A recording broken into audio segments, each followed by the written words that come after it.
Prarekonstruksi kasus siswa SMK 4 Semarang tewas ditembak polisi, dua kelompok gangster saling kejar.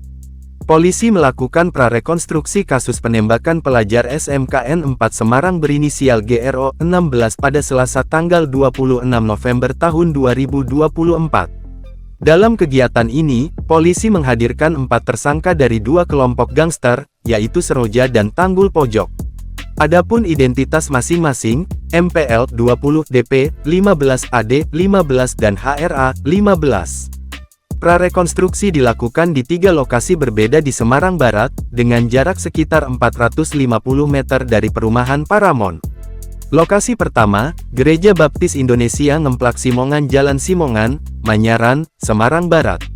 Lokasi kedua, di depan toko bangunan Jalan Untung Suropati, Manyaran, Semarang Barat. Kemudian, lokasi ketiga, di depan minimarket Candi Penataran, Jalan Candi Penataran Raya, Kalipancur, Ngalian. Prarekonstruksi ini dilakukan di 3 lokasi. Ada 4 orang yang dihadirkan dari 2 kelompok gangster Seroja dan Tanggul Pojok.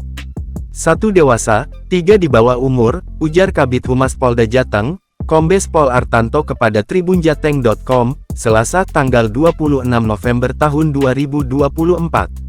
Kombes Pol Artanto, Kabid Humas Polda Jateng, menjelaskan lokasi pertama menjadi tempat pertemuan 2 kelompok gangster yang kemudian saling kejar hingga lokasi kedua. Aksi kejar-kejaran ini berlanjut hingga di depan minimarket Candi Penataran, di mana penembakan terjadi. Aibda RZ, anggota Polrestabes Semarang yang terlibat dalam penembakan, saat ini sedang diperiksa oleh Paminal Propam Polda Jateng. Kombes Pol Artanto menambahkan, Aibda RZ telah menjalani pemeriksaan urin dan darah, dan hasilnya negatif dari pengaruh narkoba dan alkohol.